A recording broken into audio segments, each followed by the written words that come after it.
శివపార్వతులకు గణేశుడు కార్తికేయుడు తెలుసు, కాని వారికొక కూతురు కూడా ఉందని మీకు తెలుసా?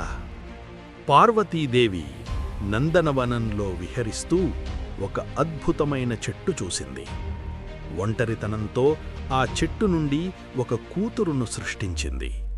ఆ బాలిక పుట్టగానే పార్వతీ శోకం తీరింది.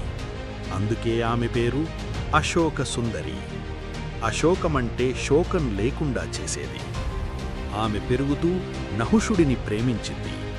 కాని హుండీ అనే రాక్షసుడు ఆమెను అపహరించాలని చూశాడు. అశోకసుందరి శాపమిచ్చింది, నువ్వు నహుషుడి చేతిలోనే మరణిస్తావు. ఆ శాపం నిజమైంది.